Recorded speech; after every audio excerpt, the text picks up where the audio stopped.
Like for now, kind of what my whole thing is, just kind of keep selling them at like the slow pace they're selling at right now, just kind of keep that going, try and find little ways to optimize it and increase sales right now. But this product is, I knew from the start that it was never going to be like my breakout product, my big focus, Dude, So that's great. Like yeah, you got started and you've made real sales through Amazon.com. Like that's perfect. That's like my first product, and maybe sorry if it's repetitive, but if you've watched my videos, you may have heard me say it. But my first one was similar. It was like it did okay, it sold, but I just knew once I got that up, I just learned and could tell at that point that like, oh, if I go back and just do better research, then I can be making a lot yeah, of sales. And it's not really worth necessarily my time figuring out how to trying to figure out how to make this product that I already have launched sell a ton. It's like a better use of my time just to go product research and find another one. So I love that, man. I think that's perfect. It was you, right, that asked me in an email. And I think I kind of, not to be rude, but I think I kind of ignored it because I thought we'd talk about it on the call. But you asked about if I do research to find products for people. That was you, right? Who would ask me? yeah. I was just curious. It's just kind of a question. Sure. Yeah, if something you do. So I want to give you my thoughts on that because I know exactly where you're coming from, and I think I've seen people mess this up, and I just want to give you my advice. Take it as you want, but so the best thing I can say as far as an Amazon business is it really only depends on your product research. Yeah, there's other factors like finding a manufacturer, cost of manufacturing, cost of shipping, but really it boils down to how good you are at product research. And like anybody who's been able to grow a good, really solid Amazon business, it's because they figured out how to do product research really well and find the right kinds of products to launch. And but what I see people do, and I think part of the reason is because I think there's some gurus out there that teach this as like the ultimate super passive business, where even they say like outsource your product research, like go to Fiverr or Upwork and find someone to do your research for you, and Yeah, it's like ultra passive for you. The problem with that is if there is someone that you can just hire to do research for you like that to find really good products for you, what business do they have doing research for other people instead of just launching that product on their own? yeah, The only way that would make sense to me is if you were to pay me a kind of crazy amount of money to find you a product. Because if you were to pay me even just what might seem reasonable amount of money, it would still make more sense to someone who really knows how to do product research to just do that research and launch that product themselves and make their money that way. And so I think, so kind of two things I'm saying there is one, you should be the one to know and do the most important part of your business, which is product research. And then two, I'm not sure there really is anyone good that's out there that could find you a product like that would actually be a good product to launch. But the kind of happy medium that I think you can find that you're you cutting off. oh, You were saying how like it wouldn't make sense for me to even pay you because like it'd be like an unreasonable number, pretty much. yeah, and then if you were to find someone that would like if you were to like take a reasonable like what would be a reasonable payment for it, it would just be like, well, why wouldn't that person take the product and do it for themselves, because they'd make way more money that way. So Yeah, I was ultimately, my points are one, you should be the one to figure out how to do the most important part of your business, which is the product research. And then two, I'm not sure there even is someone out there that could actually find you a good product, because if they are good at it, then they should not really be taking on like research projects where they find products for other people. They should just find those products to keep growing their own business. So yeah, but the kind of the happy medium there is what I think, what you would want to go for if that's kind of a strategy you want to do, is figure out the product research yourself, really dial that in and become the master of it, and then bring on an employee or two that you can train yourself, knowing already, having launched several products, that your research methods work well. And so then at that point you could hire one or two people or whatever to feed you, to do product research, and just like be constantly feeding you products that you look at a like they've already filtered out all the bad ones and really just bring to the table ones that are potentially really good products for you to launch, and then you pick the best ones out of those to launch. So that's kind of the happy medium I see, but it really does all hinge on you becoming the master of product research. And I just wanted to give like a little bit of kind of like a warning, just because I've seen that not work for people, trying to find someone else to find products for them, especially at the beginning of your business. Like really just you be the master of that. And then once you have mastered it, then if you want to bring someone else in to help you with that. But if you've launched a product and you've been making sales, and you've got some PPC going, that says to me that you've got a pretty good idea of things. So it's going to be a matter of just, I think, kind of like just cleaning up the edges a little bit, but which I'm super happy to do right now. So you mentioned those 3 things that you wanted to get through. Whichever one of those you want to start with, I'm happy to do that. Really, how you get started, like how we're trying to start right now, it doesn't necessarily matter a whole lot. You just kind of gotta get started and then start chasing things from there. I've found recently, over the past like year or so, that black box is kind of just an easy way to start to get the ball rolling. So I don't ever come in here, and if it happens, then I'm awesome. Like I'm stoked, but I don't come in here and think that I can throw some numbers in here and it's just going to pop up the products for me to launch. I just use this to get the ball rolling, to just we'll quickly jump over to Amazon, and that's really where I try and do most of the research. But I just kind of like to get things started here. Because like if you just go to Amazon.com here, is Zoom going to record the screen as well? Or yeah, the recording is going to record your computer. It'll record the whole thing. Yeah. Okay. Cool. You'll have all this. Awesome. But yeah, like if you just come to Amazon.com and it's like, okay, there are some ways you can start doing research right here.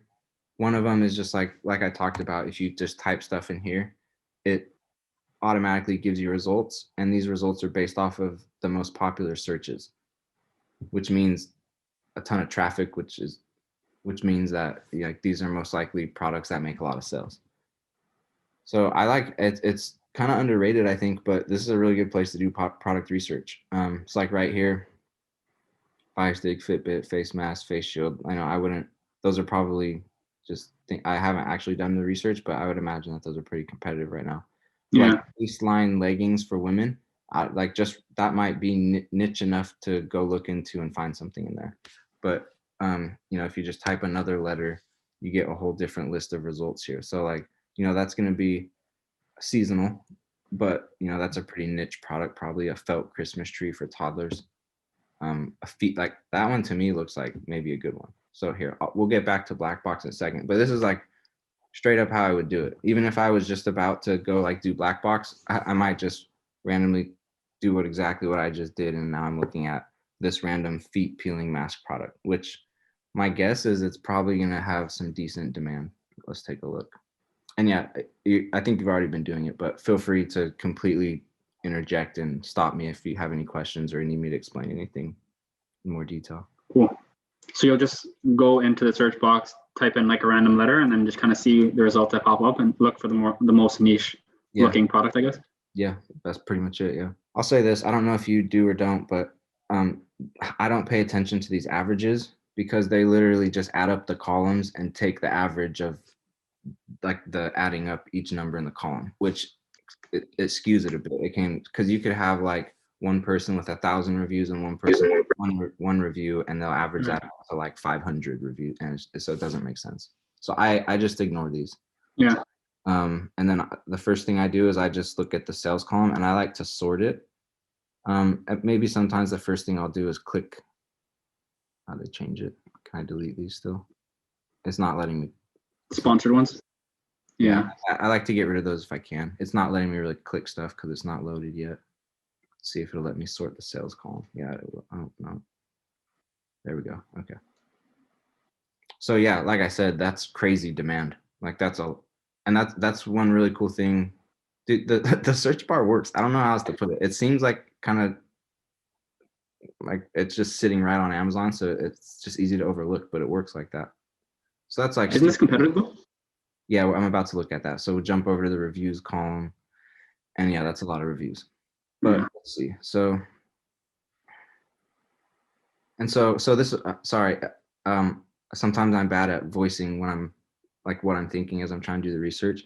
But Yeah. what I did is I identified high demand, and then I'm looking at the reviews column, and my first thought is, wow, that's crazy competitive, like not even close to what I would be interested in. Mhm.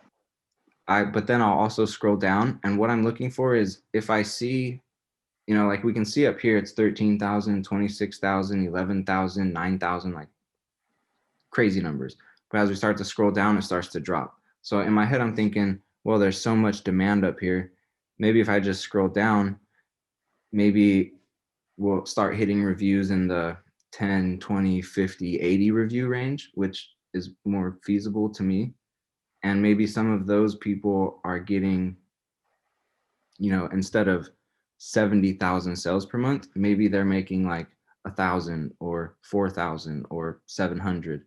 But if you run the math on that, if you're making 4,000, let's just say 1,000, if you can make 1,000 sales a month at a $10 profit margin, that's really good. That's really good money. You made 10,000, Yeah. so so that's the next thing I'm doing is scrolling down and seeing if the review count drops into a range that I think is feasible. And so right there is where I kind of start to see it. You got 12, a 1, a 38, 68, 75, 42. And so then I jump back over to the sales column and see kind of what that correlates to as far as sales. And it's a couple hundred, a few hundred. So the way I now look at this product is I go, okay, if I launch this product and get 10, 30, 40 reviews on it, I can make probably up to a few hundred sales. And then if I want to make more sales than that, the way I look at this is how many reviews do I need to then get up to? And it looks like if I want to get into the 4 or 5 to 1,000 and up range, I've got to start getting closer to 100 and up reviews, maybe even more than that. Now there's a couple in here that, and it's okay that there's outliers, and there will be. So like right here, there's some that are 66, and you think, well, why wouldn't you say then that with 66 reviews, you can get 1,000 sales? Because it's really only this one person that's doing that. And so I look at that as more of a fluke, and maybe it's legit, but it at least would require more investigation. I don't look at that as proof that if I launch and get 60 reviews, I can make 1,200 sales. Right. But down here, because I see 1, 2, 3, 4, 5, 6, 7 different sellers within a 1 to 75 review range getting a couple hundred sales, that's pretty clear evidence to me that for 1 to 75 reviews, if I launch this product, I could get 200, 300 sales. Okay. Now you'd also need to account for like how quickly you could launch the product, because maybe things change a bit in the time period. But that's, for the most part, that's basically how I look at this, is just like the correlation between review count and sales. And, Yeah. Within and basically what I'm trying to find is if within 30, 40 reviews, can I get 200, 500, 1,000 sales? And does that profit wise work for me? Which is a really important, like you really always got to run the number. Like I'm just first trying to identify supply demand, like is there demand and is there room for me to jump in there? And if it does look that way, then the next step is the numbers, like identifying what my profit margin potentially would be. And then if that checks out, then I'm looking at it like a good product to launch. But yeah, so that one like was too competitive, or actually, let's see. I mean, my kind of feeling is 200 or 300 sales a month is probably not worth it, but let's see. Because they're selling them for 10, 15.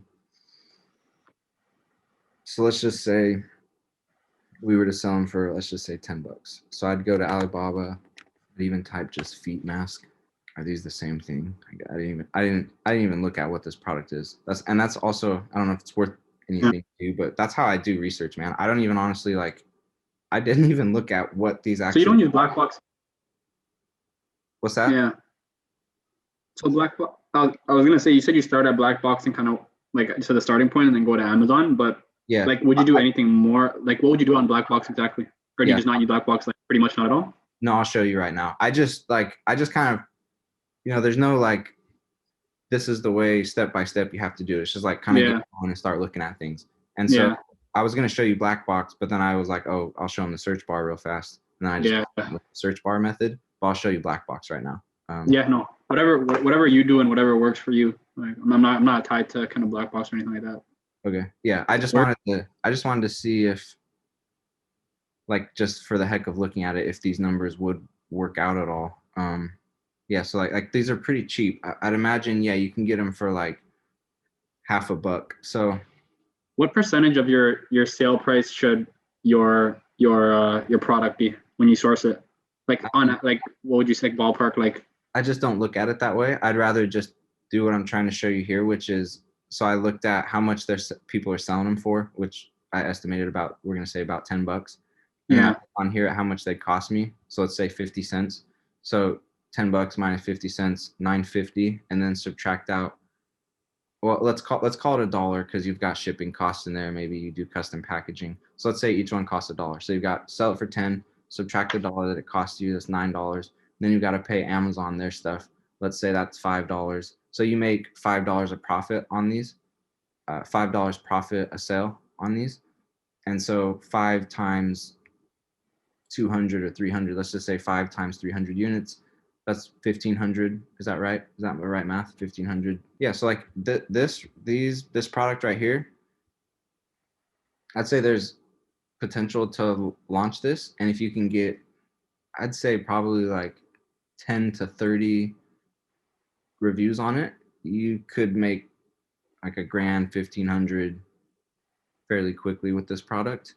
But then to try and like make more with this product, you'd have to start getting into like get closer to 100 reviews and stuff like that. Yeah. But yeah, like I think someone could launch this right now and start making like $1,000 a month with it, profit. All right, so I'll show you Black Box here.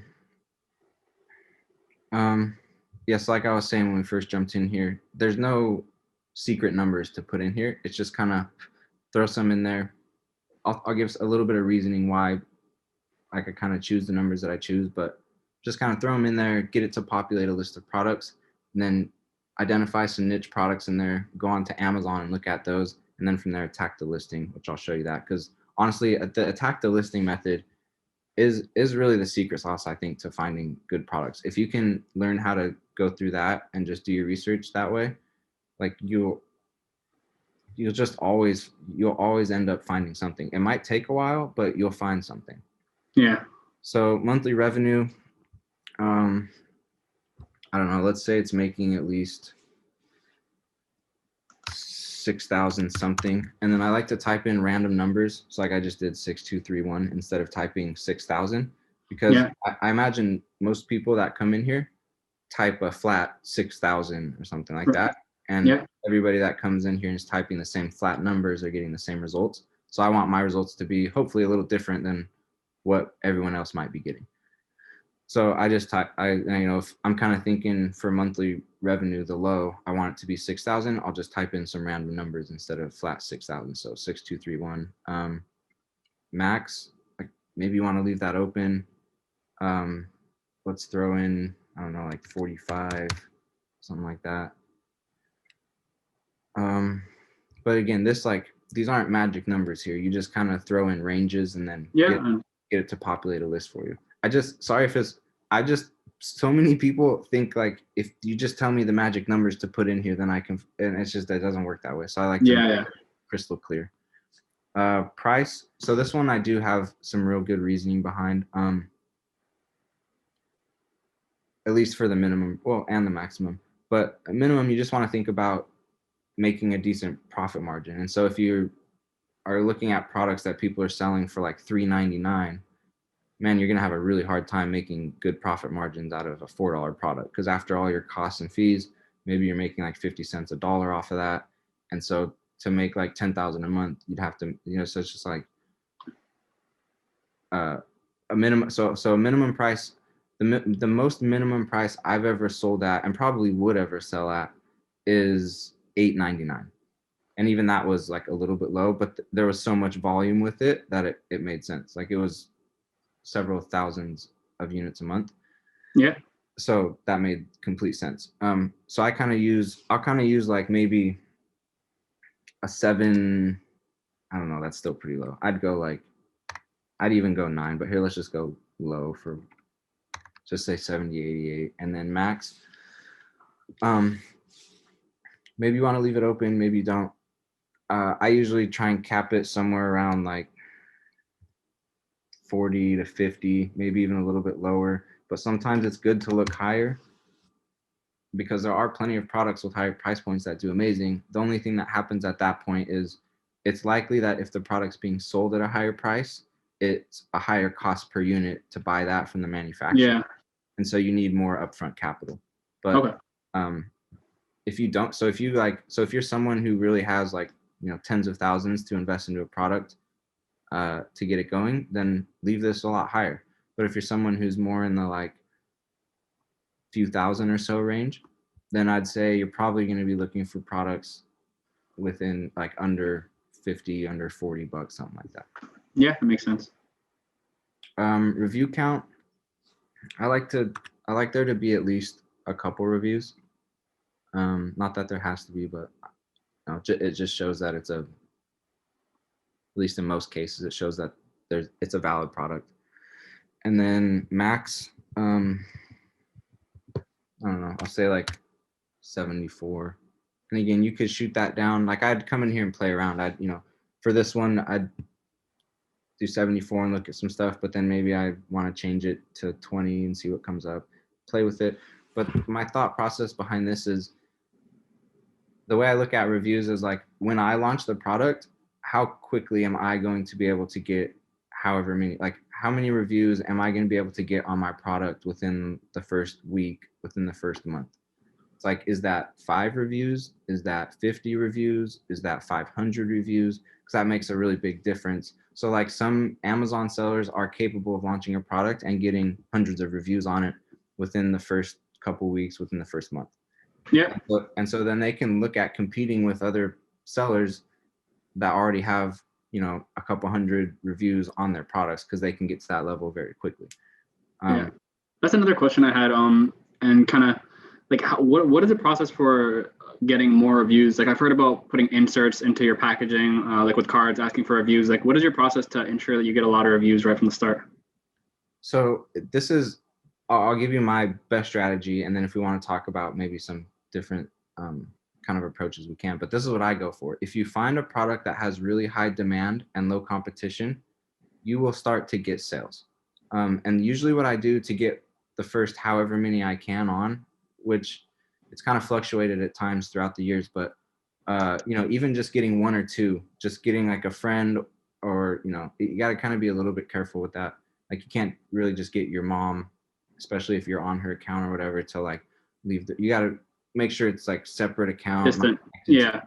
But get a handful of, if you can get 10, 20, however many you can get just out of like your circle, is great right at the start. So for me, right when I launch, within like as soon as Amazon will let the product be purchased, I've got a group of people or whatever that I'm like, hey, go buy, leave a review.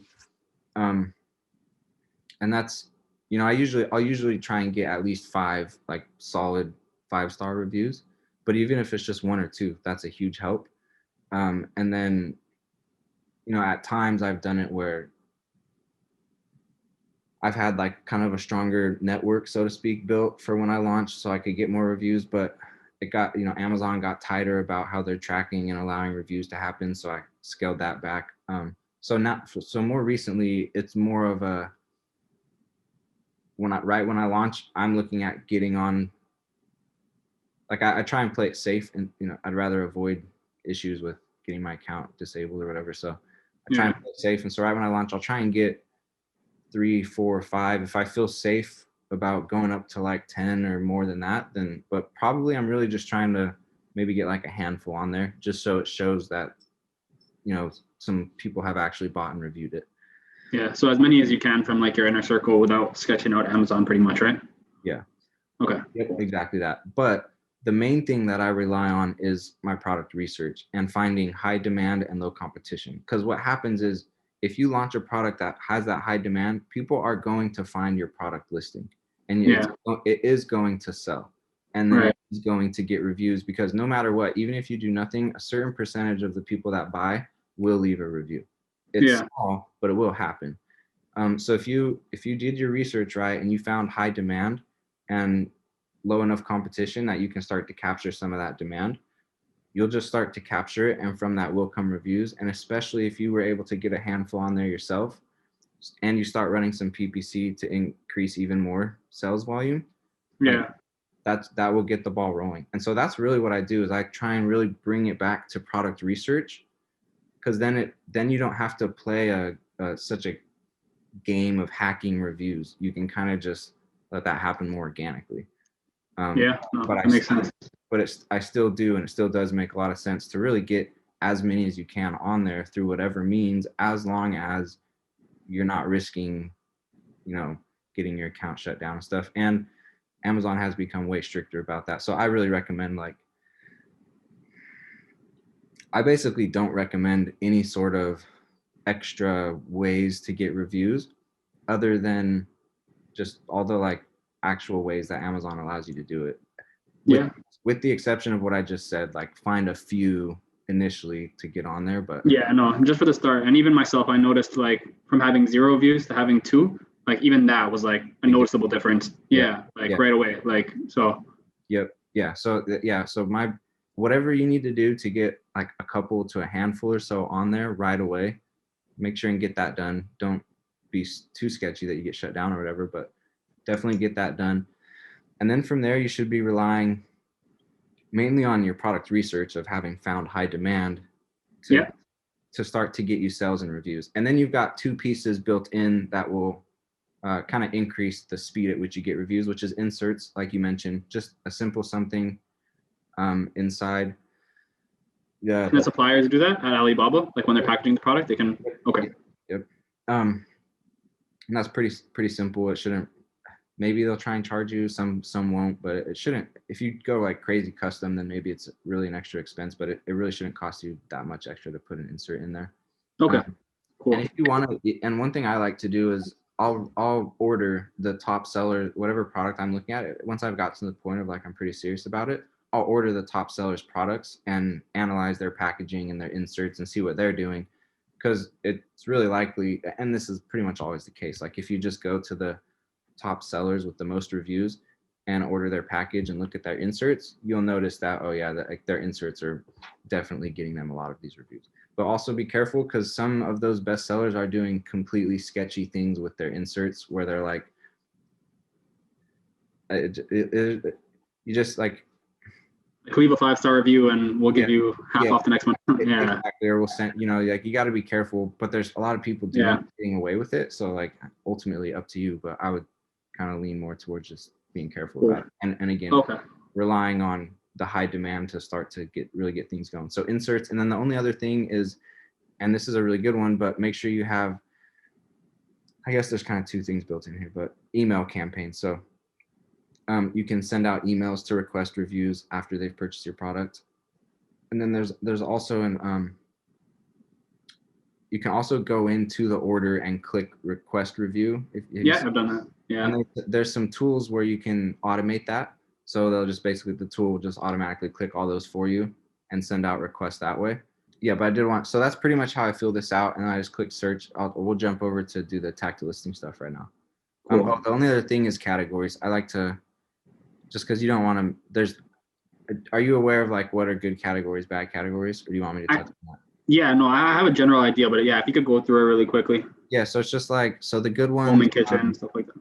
Yeah, exactly. So like toys and games, there can be stuff in there, but it also can get like pretty crazy. Tools and home improvement can be good. Sports and outdoors can be good. There can be stuff in pet supplies, but it can also be a little crazy. Patio lawn and gardening could be good.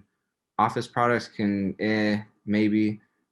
Stay away, stay away. Kitchen and dining's good. Maybe industrial and scientific. Home and kitchen's good.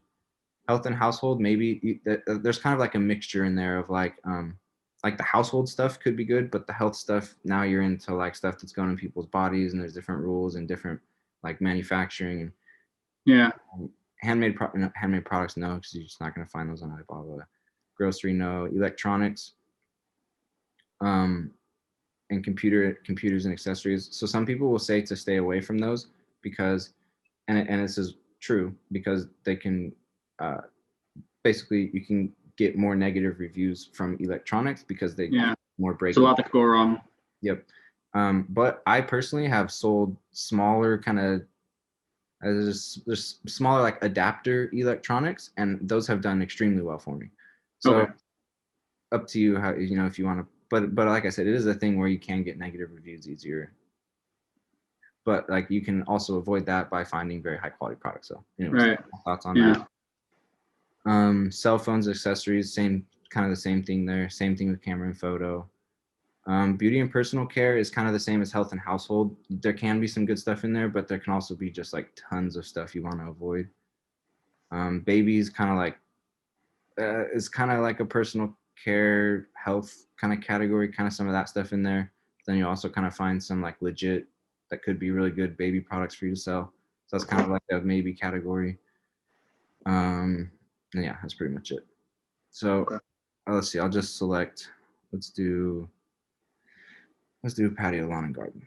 I'll redo the search.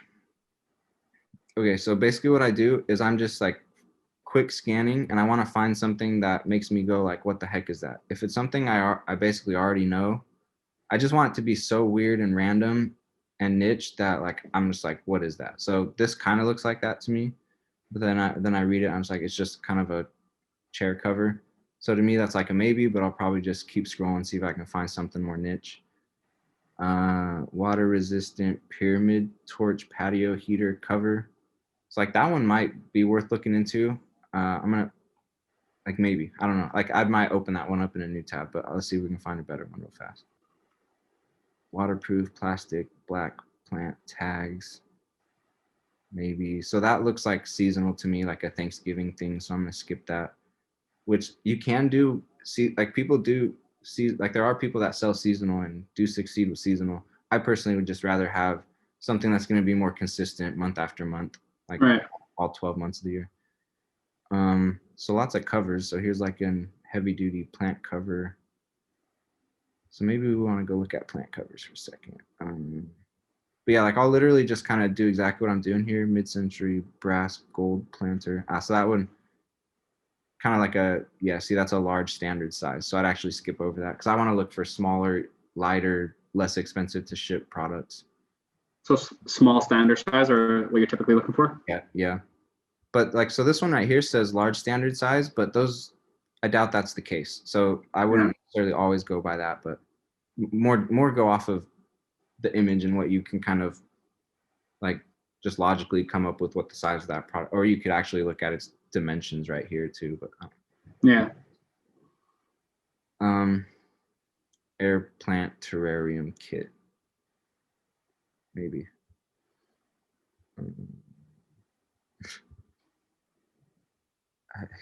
A dabbing garden dragon. I don't know, maybe that's so weird to me, maybe. So let's see, we'll click it, it'll open it up. And so the first thing, so really the first thing that I'll do right here is basically I try and find the broadest keyword and go search out that keyword, because I don't really want to analyze just this seller. I want to look at the whole product market and be able to pull up the X-ray box and look at it as a whole. So I first want to find, which I think it would be dabbing garden dragon, or maybe even just dabbing dragon, but let's just try this. So I'll just copy that, paste it, and then I make sure and switch this to all. So I'm searching across all of Amazon and just not in one specific category. Yeah, so this is like I guess it's a thing. Weird, but all right, so it's, so I'll pull up X-ray and we'll just see what's going on here real fast. And then, would a product like this be, would a hesitation of yours be how it's hard to differentiate and hard for you to add like an additional utility or value to it? Like, would that be a hesitation of yours? So and if you don't understand this clearly, please make me re-explain it, because I want this to sit very clear, because it may be easy for people to confuse it, but differentiating, yes, is absolutely a good thing. Do you have to differentiate? No, but that hinges on demand. So if you've done really good research where you found high demand and low competition, you can launch the exact same thing and it will sell, because you found high demand, low Well, competition. That's just the case. There's enough room in there for the exact same thing to be launched, just with different brand name, little bit different description, different images, but the exact same thing. And because there's enough demand there, it'll find you and it'll start to buy you.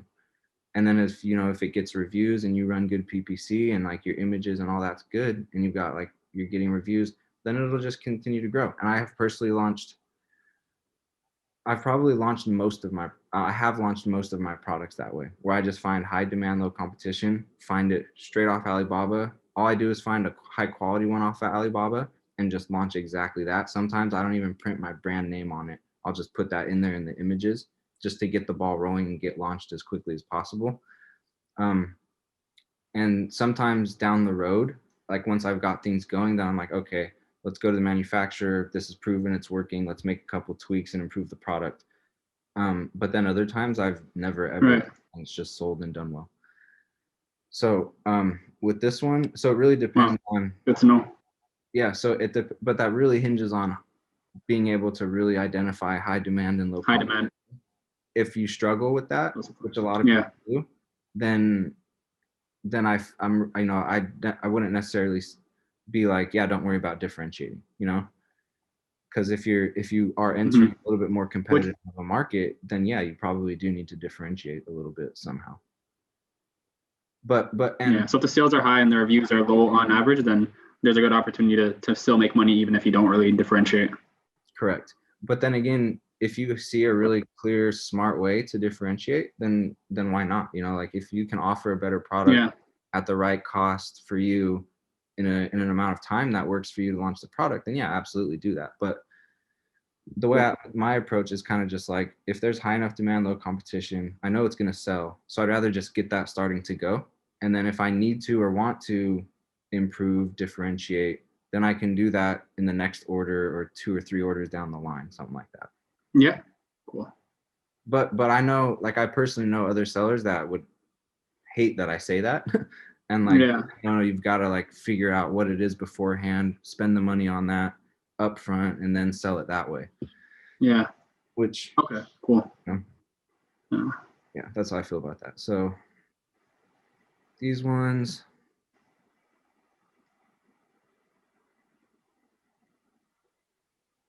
so 300 sales. So it looks like that's it's not giving us this data. So it looks like that's kind of the only one. And this is going to be something different. Yeah. So I'd like totally just pass on this product, but this is where I kind of start to do an attack the listing thing. I would look at this guy and go, he's making 360 sales with 33 reviews. That's pretty good. So the way I look at that is I go, maybe this seller knows something. Like maybe basically what that says to me is maybe the seller has other products in his store that I can look at. So I click into you know how to go into their store? Yeah. Yeah. Okay. So I'll come into the store. Oh, this looks like a big store. And you run X-ray on all their products and then look for good products within that? Yeah. And in this case, this is a really big store. So you got to either click into some stuff or just go a different route. But so here, let's go back here. But if there was something interesting in that store to look at, I'd just chase that. But let's just pull up something else here. So let's go.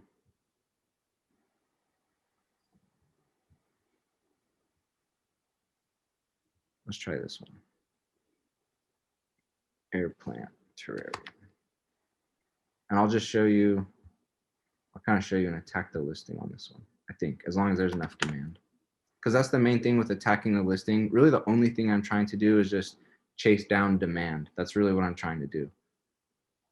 And so like when I saw that, dabbing dragon product wasn't really good, but I saw demand because there's the 300 sales for the 33 reviews. So even though I didn't see more demand in that product itself, I wanted to go see if that seller has other products with high demand, and just trying to keep chasing demand that way. Yeah. So here, let's pull these up. Okay, so that's pretty good demand for the product. Reviews. So that's like, so that's still too competitive to me, but not as competitive as what we were looking at.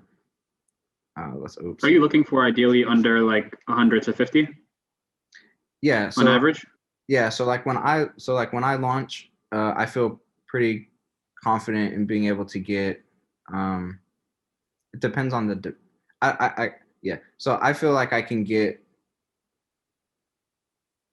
yeah, I look for like best case scenario is like with 10, 20 or 30 reviews, like there's a lot of sales that are happening. Yeah. So like if I want to see several sellers within like 10 to 30 reviews, that's like best case scenario, making a lot of sales.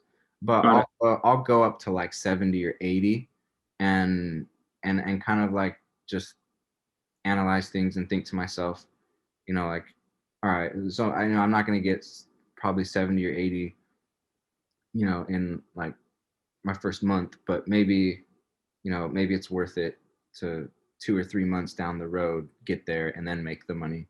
Yeah. But some I look at and it's like, if I can see within like 10, 30 reviews, I can make a good amount of sales, that'll make me a good amount of profit. I try and launch that pretty much as fast as I can. Yeah. Okay, so reviews over here. Okay, so hundreds. Yeah, so this product's pretty competitive. But then, so here's one, attack the listing method. So I go up to this one that has the making the most amount of sales, and I look into it. And there's, I think, 3 places I attack the listing. So number one's the shop, which it seems that you're familiar with. If you want me to show you more with that, we can, but I think you know how to do that. It's just, Yeah. you go in there, run the x-ray on their shop. If there are any with high demand, low competition, look into those. Got it. The other place I attack is right here. So they're frequently bought together. So if we're looking at a product that makes a lot of sales every month, whatever products are frequently bought together with it also probably make a good amount of sales every month. So again, I'm just chasing demand. I only want to spend my time looking at products that have high demand. And then hopefully I find one with low competition. Okay.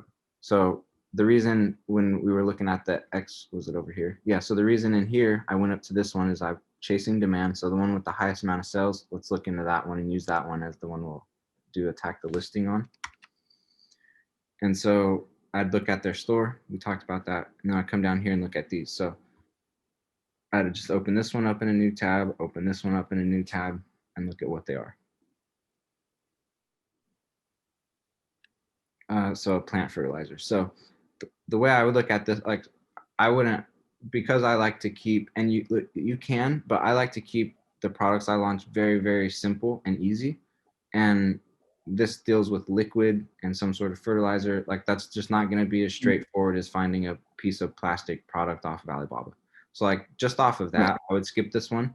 But if it was a good one to continue to look into, I'd run X-ray on top of this and just see what it's doing sales wise. What's wrong one?